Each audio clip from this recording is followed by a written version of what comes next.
Hello everybody and welcome to Books with Ike. My name is Isaac and today I'm going to be going over my LGBT+ book recommendations.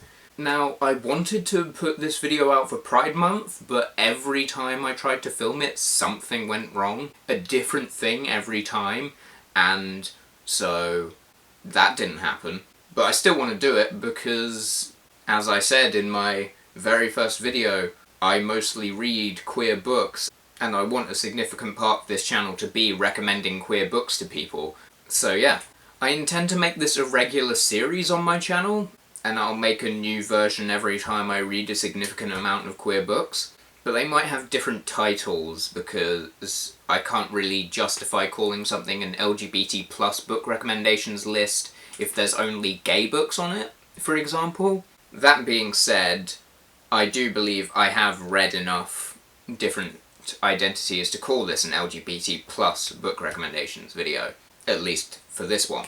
Another thing I wanted to say was that this is clearly not my room, and these are not my books, so you're not going to find me talking about these for a long time yet. If I'll ever talk about them, that is.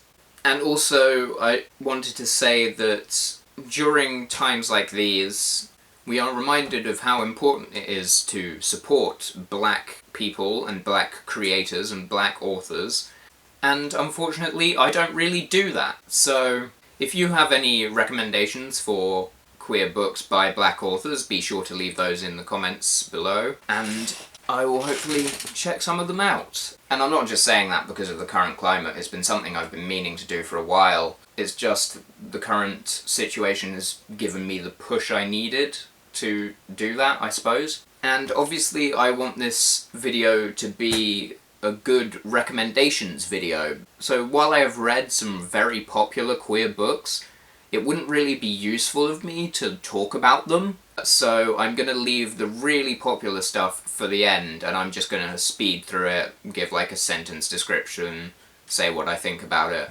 And most of this will be more obscure books. Other than that, I would like to say that these books are in no particular order, they are just the order that I picked them up off my bookshelf. Hey guys, Future Isaac here. So, this video ended up being an hour long. So I'm going to split it into parts, maybe 3 parts, maybe 4 parts, I'm not quite sure yet. And I'm hopefully going to upload them all on the same day, but if I don't, just know that they'll be uploaded soon after each other. And as well as that, I'm going to leave a link in the description to a Google Doc, which just lists all of these, as well as several other books, and sort of breaks down how many books there are in the series, what the name of the first book is, whether it's own voices or not, what my opinion on it was, all of that, and also content warnings. And that's the main one, because a lot of these books are quite dark and disturbing and have a lot of potentially triggering content in them. So if you have any triggers, do check out that Google Doc, because I've listed as many as I can remember, without spoilers, that is. And so I haven't listed things like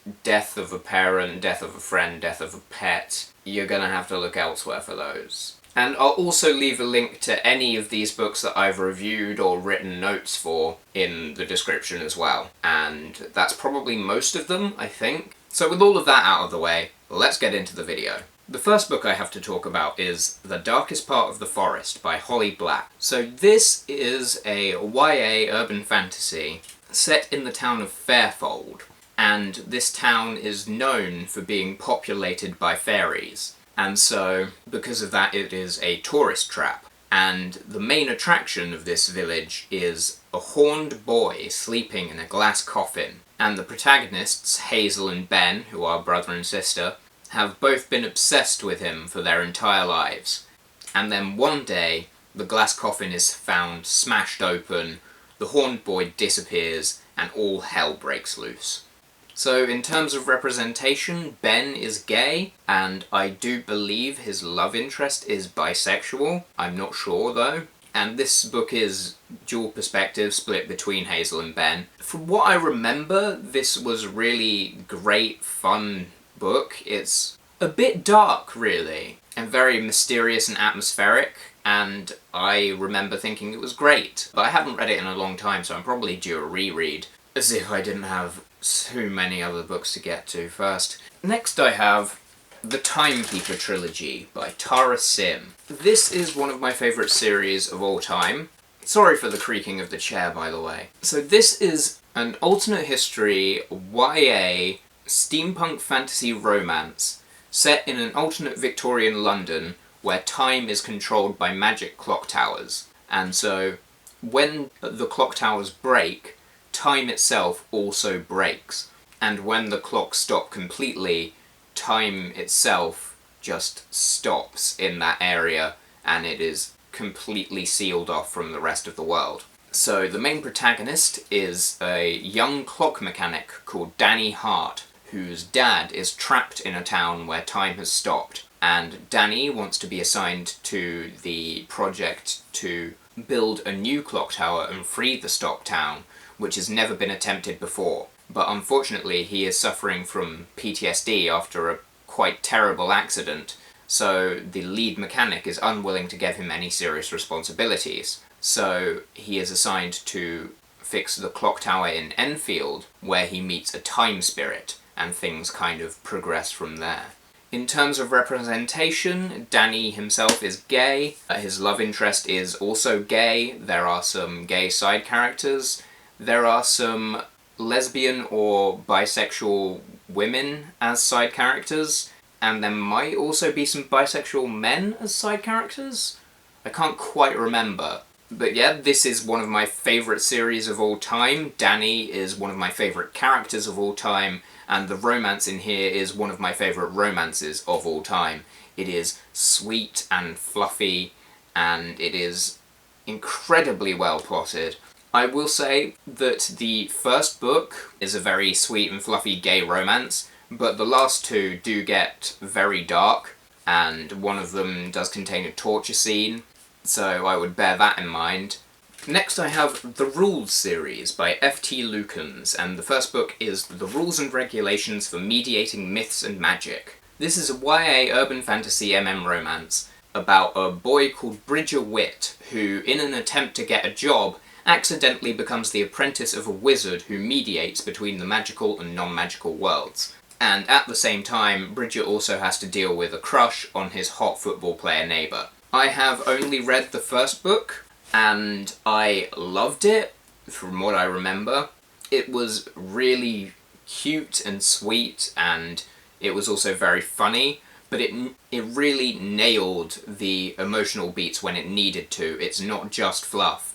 I'm hoping to get to the second book quite soon, but I would have to reread the first book first. In terms of representation, Bridger is bisexual, and his love interest is, I believe, gay, but I could be wrong about that. It might not even be stated. Next I have another favourite series of mine, and that is Half Bad by Sally Green.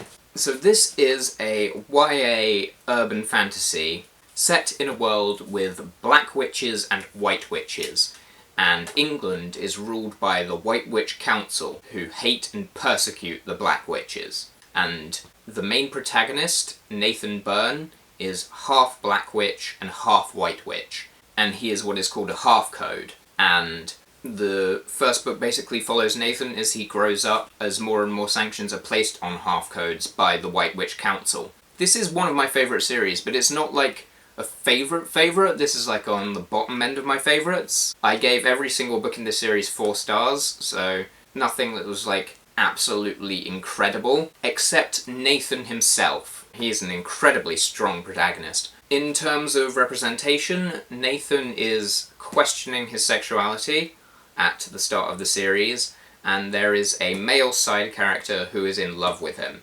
And that's all I'll say on that. Next I have another of my favourite series, and that is City of Spires by Claudie Arsenault, or Arsenault, I'm not sure which. So this is an adult high fantasy set in the free city of Isandor, which is a bastion against the tyrannical Myrian Empire.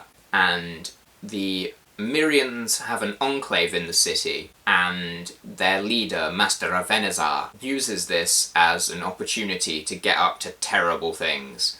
And so the story follows Lord Diel Dathiri, who is sick of Avenazar's evil, basically. And he wants to unite the great houses of Esandor and drive the Mirians out of the city. But first he has to contend with the grudges between the houses. Meanwhile, Lord Arathiel Braston returns to Isandor after a century of being trapped in a place where time doesn't flow. And he doesn't know if his family still exists or if they will accept him if they do, so he takes shelter in the slums. This series has a full LGBT plus cast, and when I say LGBT plus, I mean LGBT plus. There are gay characters, bisexual characters, lesbian characters, there are non-binary characters and trans characters, and this book is own voices for asexual representation, and there are also aromantic characters as well. And all of those different identities come in both main protagonists and minor characters. Really, the only cis, straight main character is, I think, Avenazar, who is obviously the main villain. This series is very focused on themes of sexuality, gender, race, and class, and it masterfully weaves these issues into the story, and it is just absolutely brilliant. These are also some of the best characters I've ever read about. Arathiel is amazing. It's one of the best found families I've ever read about. The villains are a bit cliché and predictable, but that's fine, because everything else really makes up for it. And so, if you are a fan of fantasy, pick these up, because I guarantee you won't be disappointed. The first book is City of Strife. Next I have I'll Give You the Sun by Jandy Nelson.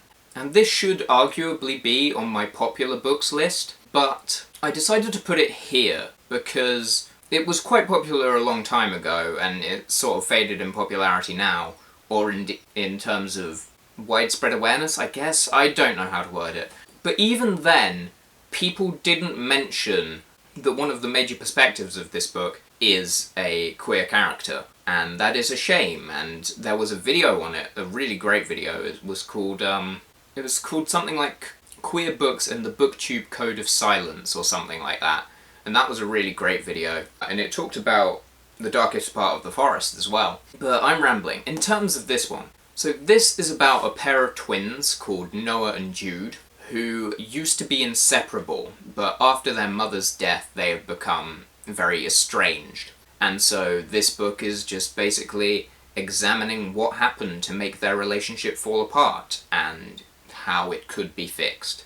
This is obviously a very sad book, but it's very moving and heartfelt and emotional and really great. And there are some really sweet moments as well. In terms of representation, Noah is gay, and his sexuality is a major part of his storyline, and he does also have a love interest who I believe is also gay. But yeah, this is a brilliant exploration of grief, and if you haven't read it and you like books like that, I highly recommend it.